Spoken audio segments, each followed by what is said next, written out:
Nous sommes à quelques heures seulement de la fête de Shavuot de l'année 2019 et je voudrais revenir sur un point essentiel afin de mieux comprendre ce que signifie le don de la Torah et surtout comprendre comment se préparer à recevoir la Torah cette année, car comme nous le savons, les fêtes juives ne sont pas une commémoration de ce qui s'est passé dans notre histoire, mais un renouvellement constant des mêmes lumières, des mêmes énergies, des mêmes forces qui se renouvellent dans notre âme pour nous permettre à chaque fois de progresser et d'avancer de plus en plus fort. Et donc la préparation est importante. C'est la raison pour laquelle, entre autres, il y a le conte du Homer. On compte 7 semaines, 49 jours, chaque jour est un jour de préparation, jusqu'au 50e jour, qui est celui du don de la Torah. Nous savons que dans ce monde, tout a été créé selon le principe d'un corps et d'une âme, c'est-à-dire une enveloppe extérieure et une énergie profonde intérieure qui est, d'une certaine manière, l'essentiel de ce qui existe, qui est la source de vie, qui permet l'existence à cette forme extérieure qui n'est que le contenant, mais qui n'est pas la partie essentielle. Malheureusement, comme nous le savons, ce monde a été créé de telle manière que nous ne voyons que la forme extérieure, que le réceptacle, que le corps, ce qui amène des millions et plus encore d'hommes, de femmes, à nier l'existence de l'âme, à nier l'existence d'une énergie profonde, cachée, intérieure, qui est l'essentiel de l'être. Bien qu'aujourd'hui, il y a dans ce refus de croire à l'existence de quelque chose d'autre, voire même d'essentiel à l'intérieur du corps, ce refus aujourd'hui frise la mauvaise foi. Parce que nous savons, dans tous les autres domaines, la science l'a prouvé, que toute la réalité extérieure, que nous pensions être la seule pendant des millénaires, cette réalité n'est effectivement qu'une enveloppe qui cache des énergies que nos yeux ne peuvent pas voir, que nos mains ne peuvent pas toucher. Mais ces énergies sont l'essentiel de ce qui existe. Toute l'économie mondiale aujourd'hui est fondée sur des échanges d'énergie qui n'ont plus rien à voir avec la matière telle que nous la connaissions. Internet, l'informatique, le monde entier fonde de plus en plus son économie, sa réussite, sa technologie sur le virtuel. Dans le domaine scientifique, c'est devenu une évidence que ce que nous voyons, que ce que nous touchons, n'est que l'écorce extérieure, une écorce qui nous trompe, parce qu'elle nous fait croire, elle nous a fait croire pendant des millénaires qu'elle était l'essentiel et la seule réalité. Dans le domaine scientifique, dans le domaine de la technologie, nous savons que ce n'est qu'un mensonge, que nos yeux nous trompent. Malheureusement, la mauvaise foi, ou plutôt l'intérêt personnel, parce que c'est dur de reconnaître que le corps n'est pas l'essentiel, puisque malheureusement, la majorité d'entre nous fondons leur vie sur les plaisirs du corps, sur les besoins du corps, donc c'est difficile parce que ça nécessiterait une remise en cause énorme d'admettre qu'il y a autre chose que le corps et que cette autre chose, l'âme, est l'essentiel. Ça changerait fondamentalement toute notre vision du monde et surtout notre vie. C'est pour ça qu'aujourd'hui, il y a beaucoup plus de mauvaise foi que d'ignorance.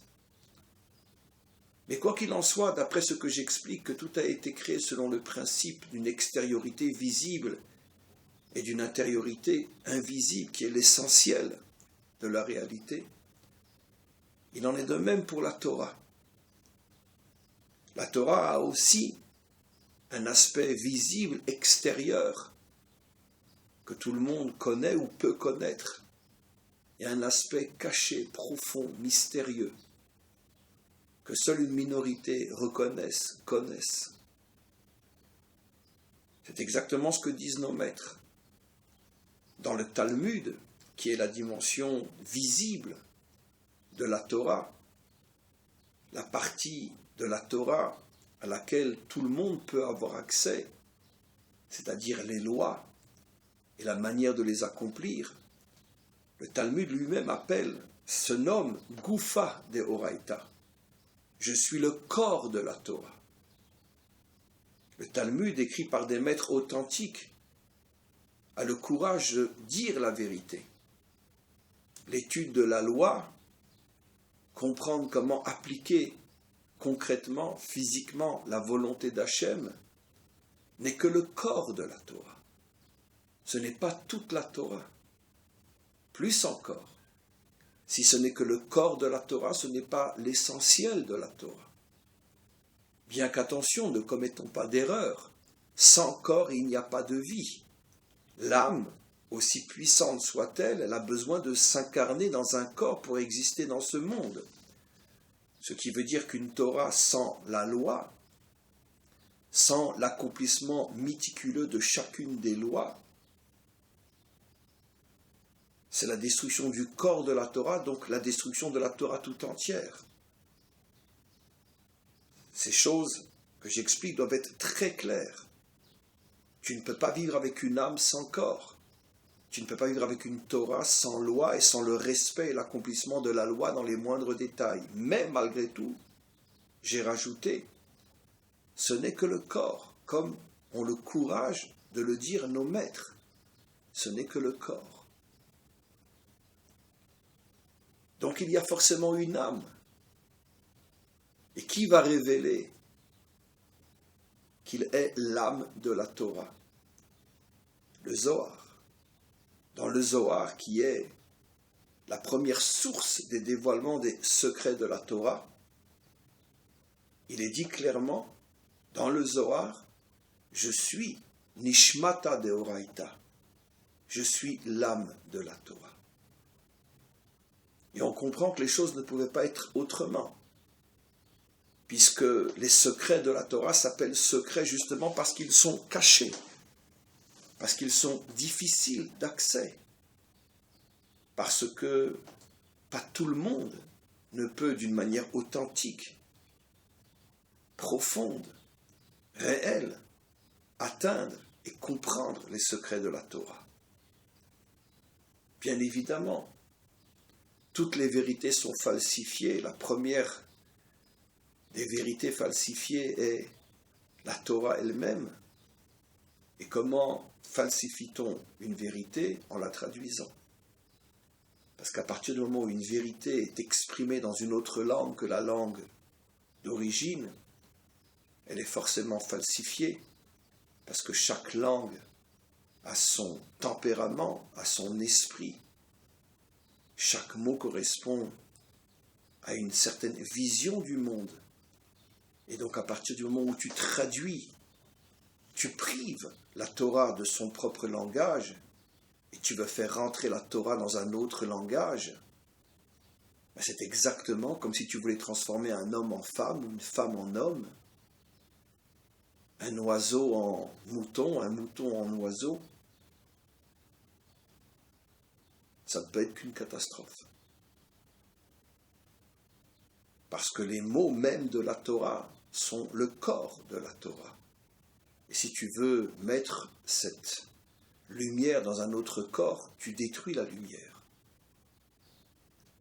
Exactement de la même manière, pour toutes les parties de la Torah, y compris les secrets. Aujourd'hui, on peut trouver le Zohar traduit en français, en anglais, et quantité d'autres œuvres qui font partie des secrets de la Torah, on peut les trouver traduits.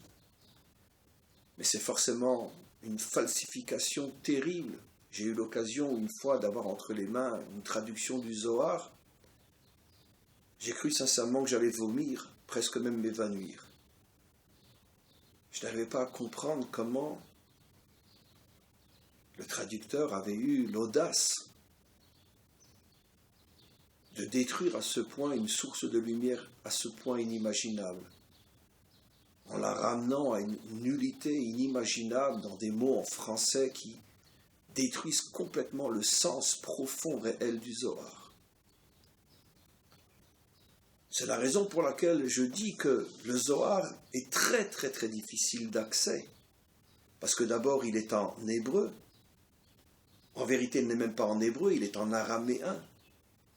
Beaucoup de ceux qui connaissent l'hébreu ne connaissent pas forcément l'araméen. C'est une langue très proche de l'hébreu, mais très différente malgré tout. Donc tu dois connaître à fond l'hébreu, tu dois connaître à fond l'araméen. Et puis après, surtout, tu dois comprendre le sens.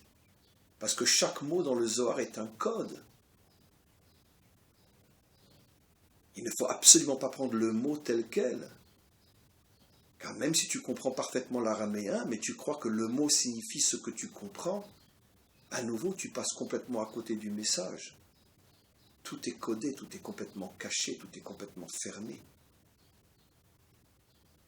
Et donc c'est la raison pour laquelle on appelle cette partie de la Torah les secrets de la Torah. Parce qu'ils sont comme l'âme, cachés à l'intérieur du corps. Et c'est très très difficile d'avoir accès à cette âme, à vivre au niveau de cette âme.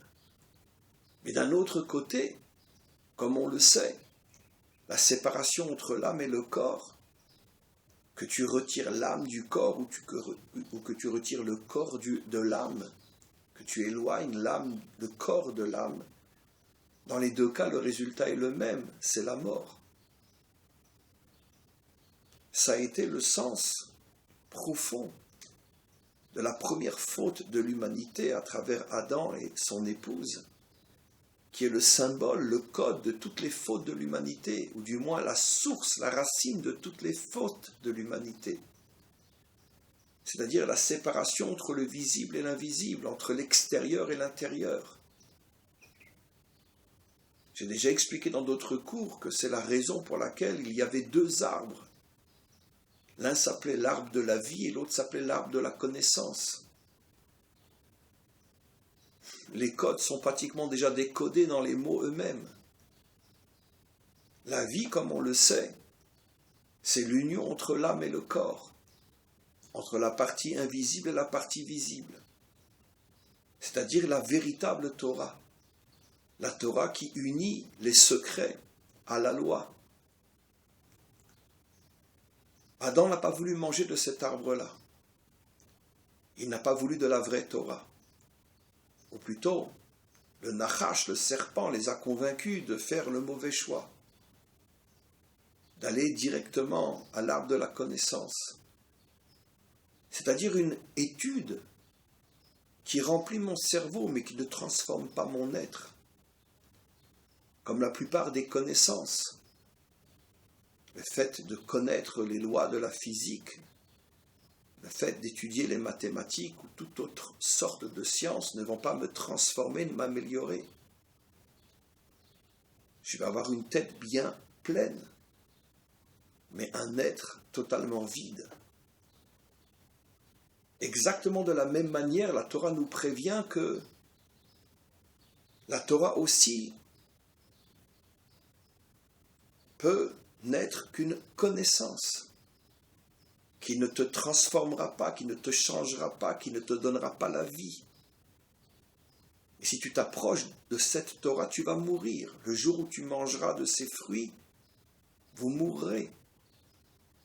Parce que lorsque l'on étudie et accomplit la Torah uniquement au niveau de la connaissance, c'est-à-dire je sais que je dois mettre les tefilines, je sais que je dois manger kasher, je sais que je dois respecter Shabbat, je sais que j'ai 613 commandements que je dois mettre en pratique. J'étudie, je connais et j'accomplis la loi. J'ai la connaissance de ce que Dieu me demande de faire et je le fais. Mais d'un autre côté, je n'ai pas l'âme, je ne connais rien des secrets de la Torah. C'est-à-dire que je ne sais pas pourquoi je dois manger kasher. Je ne sais pas pourquoi je mets les téphilines, je ne sais pas pourquoi je respecte Shabbat. Le pourquoi véritable, le pourquoi de l'âme, le pourquoi profond, le sens profond du don de la Torah, le pourquoi, le but La finalité, je ne sais pas. Et je ne fais rien pour, parce que je n'ai aucun élément pour comprendre le but réel de ce don de la Torah. Donc je mange kasher, j'accomplis les commandements. J'ai souvent donné l'exemple de quelqu'un qui a acheté une trousse d'outils les plus perfectionnés, les plus chers, les plus extraordinaires, mais lui-même ne sait rien faire de ses mains. À chaque fois que quelqu'un vient chez lui, il ouvre sa boîte et il montre tous ces outils extraordinaires. Mais les gens rigolent et lui disent « Mais je ne comprends pas, qu'est-ce que tu as besoin d'acheter, de dépenser autant d'argent pour cette trousse? Tu es incapable de planter un clou dans le mur. Tu ne sais rien faire de tes mains. Pourquoi tu as dépensé tellement d'argent pour une trousse d'outils tellement perfectionnée? C'est ridicule. » Exactement de la même manière, quelqu'un qui a accompli toute la Torah, mais qui dans la vie finalement ne fait rien pour avancer, pour faire avancer les choses. Sa vie personnelle est la vie de tout le monde, sauf qu'il mange kasher, qu'il met les tefilines. Mais dans sa vie, fondamentalement, il vit comme quelqu'un qui n'a pas la Torah. Et ne me dites pas, puisqu'il accomplit les commandements, il est forcément meilleur que les autres. J'ai la tristesse de dire que c'est un mensonge inimaginable, car il y a des gens bien partout. Il y a chez les goïms des gens extraordinaires, il y a chez les juifs non pratiquants des gens extraordinaires. Il y a des voyous chez eux, il y a des voyous chez ceux qui accomplissent la Torah aussi. Et qui ne le sait pas? Arrêtons de croire que sous prétexte que je vais manger kasher, je vais forcément être mieux dans ma vie de tous les jours que celui qui ne mange pas kasher. Quoi, il n'y a pas de juifs religieux qui divorcent? Il n'y a pas de juifs religieux qui volent? Il n'y a pas de juifs religieux qui se comportent mal? Il n'y a pas dans les prisons d'Israël même des rabbanim qui ont été ou qui sont encore en prison? Non. Le corps de la Torah ne peut pas m'améliorer, ne peut pas me transformer. Seule l'âme de la Torah va me rendre vivant dans le sens toraïque du terme. Et donc je dois avoir l'âme de la Torah. Et Adam a refusé. Il a fait le choix de l'arbre de la connaissance qui représente la Torah uniquement dans son aspect extérieur, mais a refusé de manger de l'arbre de la vie qui est la Torah qui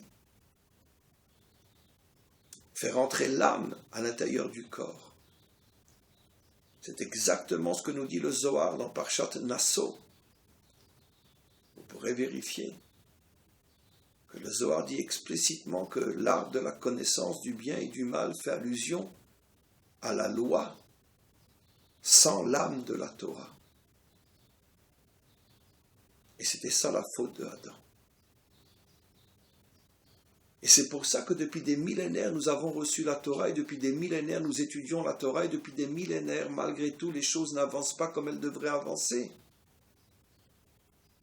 Parce que malheureusement, nous nous sommes laissés convaincre qu'à partir du moment où j'accomplissais la loi, ça y est, j'avais accompli toute la volonté d'Hachem. Et c'est un mensonge inimaginable. Je n'ai que créé le corps, mais un corps inerte sans son âme. Alors encore une fois, ne vous me prenez pas sur ce que je dis. Quelqu'un qui n'accomplit pas tous les commandements de la loi dans les moindres détails, de la manière la plus parfaite, celui-là de toute façon est pire que celui qui a la loi sans l'âme de la Torah. Par rapport à la Torah, je dis bien. Parce que exactement quand et comme Dieu a créé l'homme, Adam, il a d'abord créé le corps et après il a mis l'âme. Donc c'est absolument évident que tu ne peux pas arriver à comprendre les secrets de la Torah si tu ne manges pas kasher. C'est absolument évident que tu ne peux pas découvrir l'âme de la Torah si tu ne respectes pas Shabbat. C'est évident. Tu ne peux pas être vivant si tu n'as pas d'âme. Et le grand problème, c'est que une fois qu'on a le corps, on croit que ça y est, on est vivant. Au lieu de comprendre que je n'ai créé que le réceptacle, maintenant il faut y mettre à l'intérieur ce qui va donner un sens à ma pratique. La grande majorité passe complètement à côté. Parce que personne n'enseigne véritablement la vérité vraie. Et la grande majorité n'a pas envie d'entendre la vérité vraie, car c'est ça la faute d'Adam. C'est plus facile d'aller vers la connaissance que d'aller vers la vie. Parce que pour aller vers la vie, il faut rentrer à l'intérieur de toutes les profondeurs cachées de la Torah. Et ça, c'est pas évident, c'est pas facile. On n'a pas vraiment envie. C'est beaucoup plus simple de consacrer 1 heure à lire un livre de loi, de savoir comment on respecte Shabbat, comment on mange kasher, parce que ça ne nécessite pas un véritable don de soi. C'est uniquement ma tête qui travaille et mon corps qui suit. Mais pour comprendre les secrets de la Torah, il faut un tel investissement que finalement, la majorité préfère ne pas commencer à y rentrer. Alors le monde du mensonge, bien sûr, s'est créé quantité d'arguments pour maintenir les gens dans le corps de la Torah et les empêcher de rentrer dans l'âme de la Torah. Ces mensonges, on les connaît. Quand tu auras étudié toute la Torah orale, toutes les lois et que tu les accompliras, alors tu pourras commencer peut-être à étudier les secrets de la Torah. Ce mensonge criminel assassine des milliers, des centaines de milliers de juifs dans toutes les générations. Parce que tout le monde sait que de toute façon, il faut une vie entière pour apprendre, connaître et accomplir toutes les lois de la Torah. Et une vie entière à raison de 5 ou 6 heures minimum d'études par jour. Parce que même l'aspect du corps de la Torah demande un investissement, une étude inimaginable. Tout le monde le sait aujourd'hui. Donc dire à quelqu'un, quand tu connaîtras toute la Torah au niveau de la loi, tu pourras commencer à étudier les secrets de la Torah, c'est comme lui dire, tu reviendras plusieurs vies jusqu'à ce que tu puisses commencer sérieusement à étudier la Torah d'une manière authentique. Donc tu n'y arriveras jamais.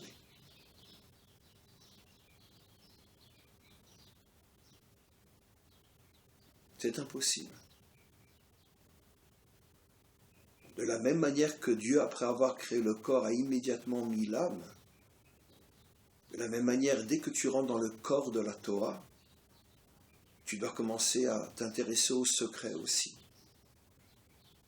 pour donner de la vie à ton étude et donner de la vie à ton être qui étudie la Torah. Alors évidemment, et sur ce point que je vais expliquer, je suis d'accord, il faut des maîtres authentiques. Il faut savoir comment y arriver. On ne va pas se jeter tout seul sur un Zohar traduit en français ou sur d'autres livres de Chassidut ou d'autres traduits en français ou en anglais. On va se dire, c'est j'étudie les secrets de la Torah. Car même le Tanya traduit en français, c'est du n'importe quoi. Aujourd'hui, on vient de traduire le Likutei Moharam en français. C'est très bien, c'est vrai.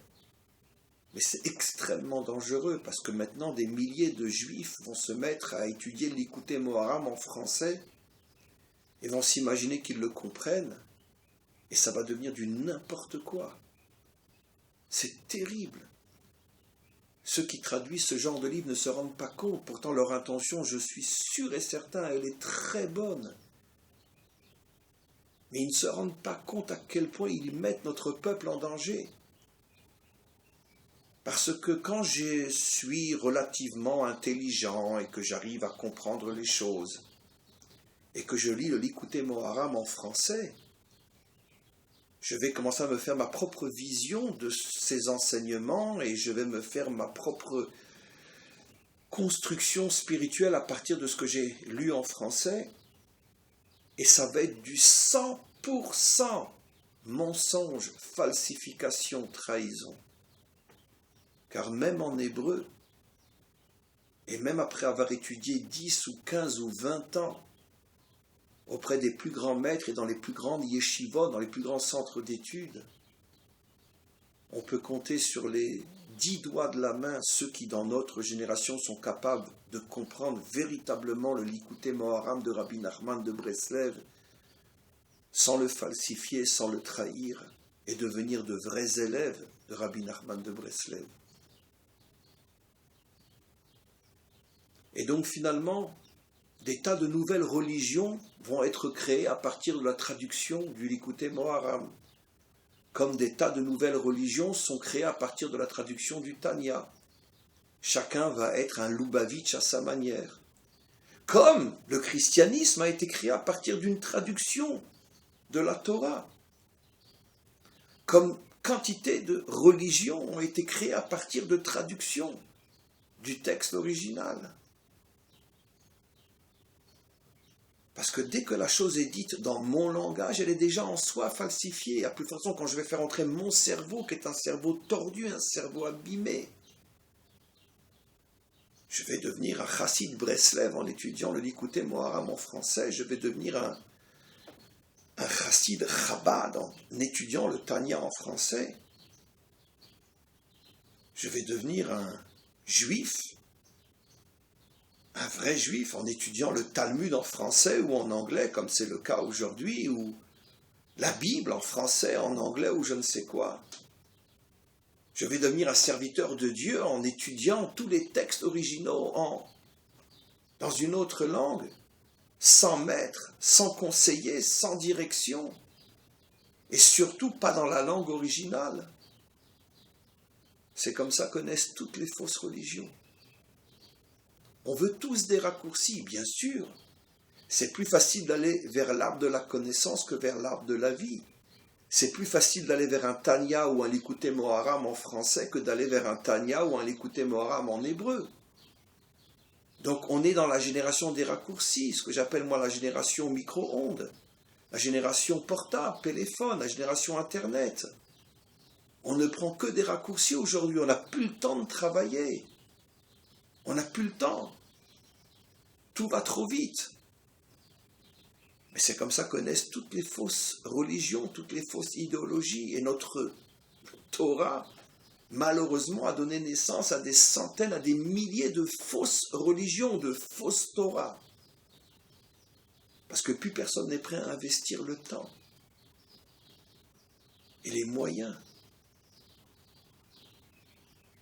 pour devenir un vrai maître de la Torah. Pour pouvoir comprendre la Torah, tu dois sacrifier des milliers de choses. Et qui est prêt à sacrifier l'essentiel des choses qui séduisent la majorité du monde aujourd'hui? L'argent, la réussite, les plaisirs. Qui est prêt à sacrifier tout ça?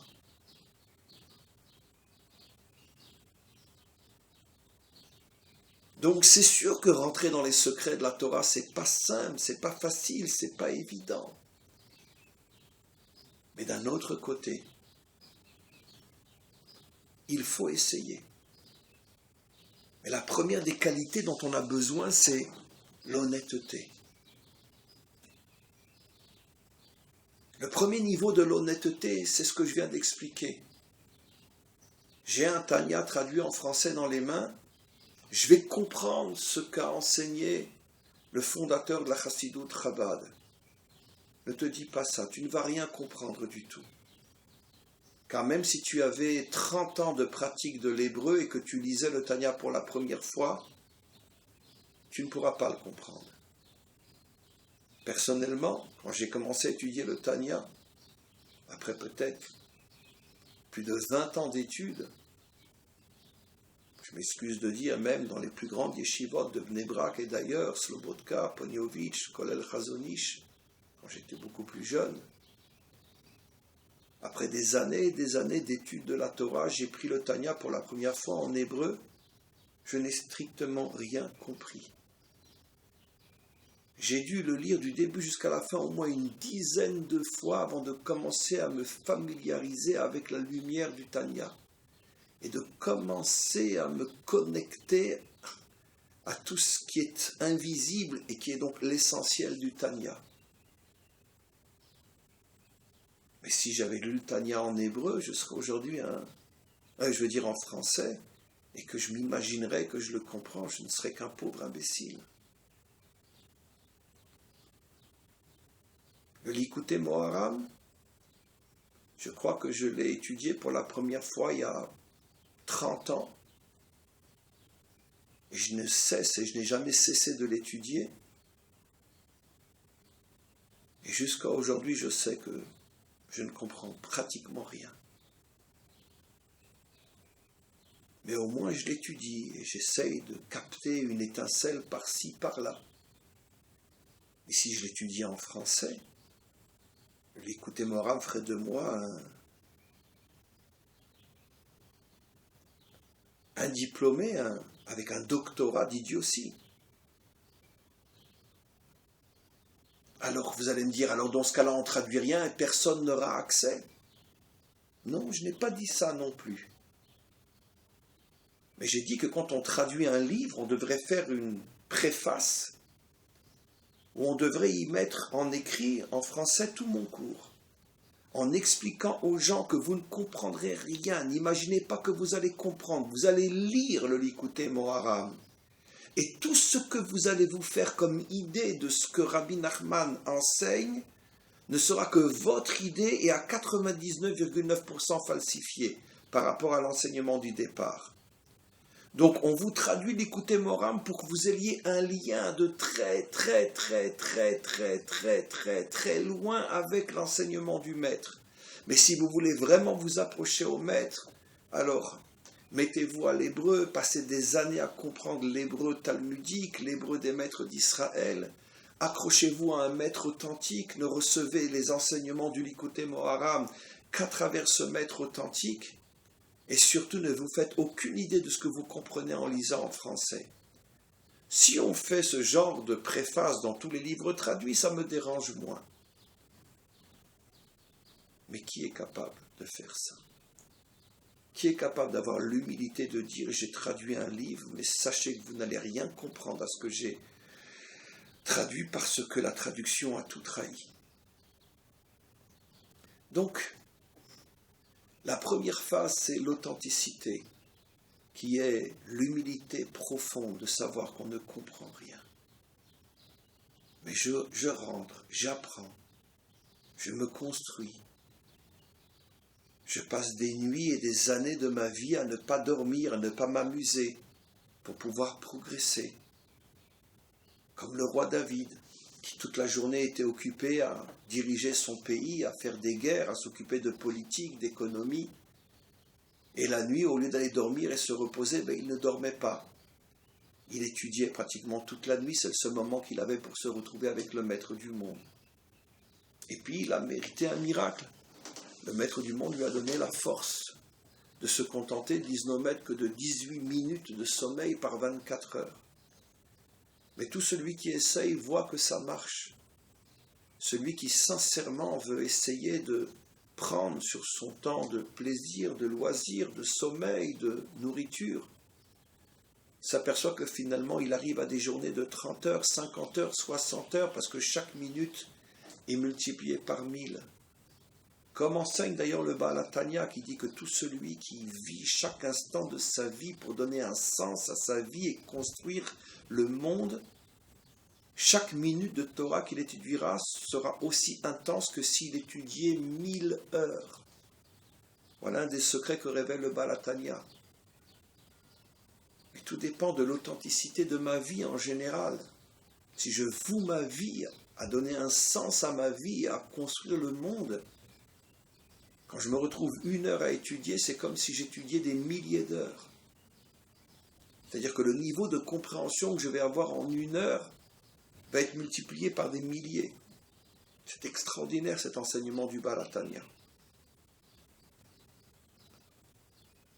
Aucun homme ne peut toute sa vie étudier toute la journée.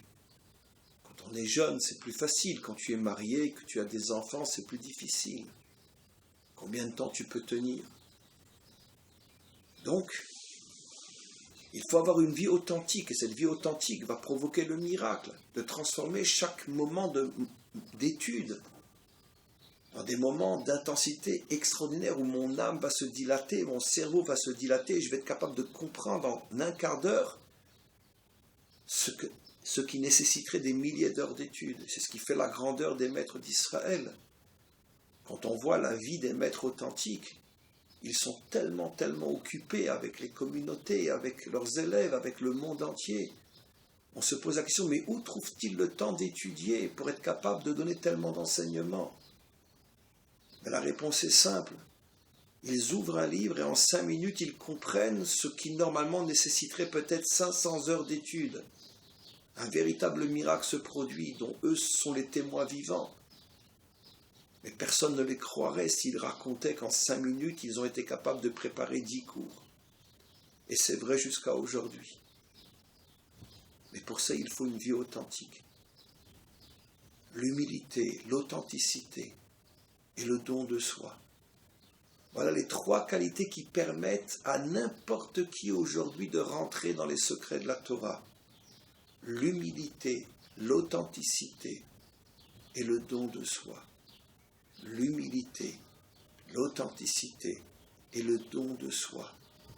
Le don de soi, c'est-à-dire sacrifier tout ce qui fait vivre aujourd'hui la majorité des gens. Le sacrifier pour pouvoir mériter. Le miracle d'une aide venant du ciel qui me permettra de comprendre ce qui normalement ne pouvait pas être compris. Et quand j'ai ces 3 qualités, je peux me permettre de rentrer dans les secrets de la Torah avec un maître authentique, en faisant l'effort de comprendre l'hébreu, en passant des heures et des heures et des heures et des heures à me tuer sur le texte pour essayer de le comprendre authentiquement, comme disent nos maîtres. En Torah mitkayemet ela bemi shememit atzmo alea. La Torah ne peut se trouver que chez celui qui se tue pour elle. Ça veut dire se tuer pour elle, comme si finalement je n'existe plus dans ce monde. Au moment où j'étudie, il n'y a plus que l'étude. On raconte une histoire absolument incroyable. On entend les cloches de loin, je ne sais pas si vous l'entendez dans la vidéo. Mais le Chafetz Chaim, un des plus grands maîtres avant la Deuxième Guerre mondiale, il vivait en Lituanie. C'était un homme qui étudiait, qui enseignait et qui s'occupait de différentes communautés, 24 heures sur 24, mais il avait un moment dans la journée où là vraiment il mourait sur la Torah en ce sens qu'il n'existe plus que pour son étude. C'était 1 heure tous les jours où là le monde peut se retourner 10 fois, il ne bouge pas de son étude. Dans les autres moments aussi il étudiait, mais s'il y avait une urgence, il s'arrêtait.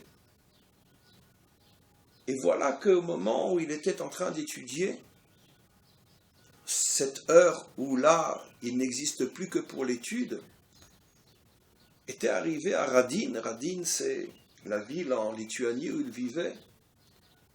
Un juif venant de New York, millionnaire, qui avait entendu parler du Chafetz Chaim et de toutes les difficultés inimaginables de tenir une yeshiva à cette époque-là en Lituanie. Il était venu avec une grosse somme d'argent pour l'aider à tenir pendant un long moment. Et le riche, bien habillé, tape à la porte. L'épouse du Chafetz Chaim va ouvrir et elle voit tout de suite, elle comprend qu'il s'agit de quelqu'un qui veut aider son mari. Elle court chez son mari et il faut absolument il s'appelait Israël, il faut que tu viennes. Israël dit à son épouse, va lui dire que je suis mort. Bon. Elle comprend que son mari ne bougera pas, malgré le fait qu'il risque de passer à côté d'une très très grosse somme d'argent. Et elle retourne chez le riche et elle lui dit, écoutez, je suis désolé, je n'ai pas eu vraiment le courage de vous dire, mon mari est décédé. Oh, je suis désolé, pauvre dame, je ne savais pas, excusez-moi. Bon, écoutez, je vous souhaite tout le meilleur, que Dieu vous protège, et il s'en va. Bon, il fait un tour dans la ville, arrive l'heure de la prière de l'après-midi, il se rend à la synagogue pour aller prier avec les juifs de la communauté. Tout le monde remarque que c'est un personnage important, on lui donne une place à la première rangée, et puis tout d'un coup, tout le monde se lève et rentre. Un petit monsieur, il était très petit, le Chafetz Chaim, il faisait peut-être 1m60, avec une petite casquette russe sur la tête. Tout le monde se lève, lui embrasse la main, il passe dans la rangée et lui demande « Mais qui c'est, qui c'est ?» On lui dit « Comment qui c'est ?» « Mais c'est Rabbi Israël, c'est le Chafetz Chaim. » Et lui a un choc, il dit « Mais comment ils ont pu oser me mentir ?» La colère lui monte au nez et il décide qu'après la prière, il va dire ce qu'il pense à ce soi-disant maître. Bon, il prie, et puis après, il va en colère avec le Chafetz Chaim, il lui raconte ce qui s'est passé, et il dit, c'est quoi ça? Je viens pour vous aider, et vous m'envoyez balader avec des mensonges? Le Chafetz Chaim le regarde droit dans les yeux et lui dit, non, je ne t'ai pas menti. Mon maître enseigne, et lui connaissait bien sûr le Talmud, la Torah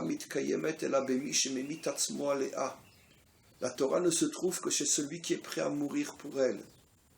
Et comme l'expliquent nos maîtres, mourir pour elle signifie pas dans le sens concret, mais dans le sens qu'au moment où il étudie, les plus grandes séductions de ce monde n'ont plus aucun impact sur lui. Il n'existe plus que pour la Torah. Je savais que tu venais m'apporter une somme importante qui allait me sauver et m'aider dans la diffusion de la Torah pendant des années. Mais ce que disent nos maîtres est plus important que tout. Quand lui a entendu ça, il s'est mis à pleurer, il a compris la grandeur inimaginable de ce maître qui est capable de tout sacrifier, même des choses tellement importantes comme l'aider pour sa yeshiva, pour son centre d'études. Il s'est jeté à ses pieds, lui a embrassé les pieds et il a triplé la somme qu'il avait l'intention de lui donner. Finalement, c'est pas la somme du départ qu'il a reçue, mais 3 fois plus. Quand on sert Hachem avec un don total de soi, on ne perd rien. On a l'impression sur le moment que l'on perd, mais finalement on ne fait que gagner. C'est ça le grand message. L'humilité, l'authenticité, le don de soi. Et à ce moment-là, on peut rentrer dans la Torah authentique, dans le corps de la Torah et dans l'âme de la Torah. Puissions-nous, Be'ezrat Hashem, avec l'aide du Maître du monde, recevoir à nouveau la Torah d'une manière forte, d'une manière puissante, d'une manière authentique, avec humilité, avec authenticité et avec don de soi. Et comprendre que la Torah, la vraie, ne peut pas s'acquérir avec des raccourcis. Il faut s'y donner entièrement. Et ceux qui, pour l'instant, ne peuvent pas s'y donner entièrement, qu'ils aient l'humilité de comprendre que tous les raccourcis sont dangereux et qu'ils s'attachent à des maîtres authentiques qui les aideront à pouvoir malgré tout s'approcher d'une Torah authentique. À tous et à toutes, une très bonne fête de Shavuot et puissions-nous véritablement nous renouveler cette année et repartir et renaître encore beaucoup plus fort que nous l'étions jusqu'à cette fête. Repartir, renaître encore beaucoup plus fort vers une nouvelle année de Torah. Amen vechen yeh ratzon. À tous et à toutes, Chag Sameach. Une très bonne fête.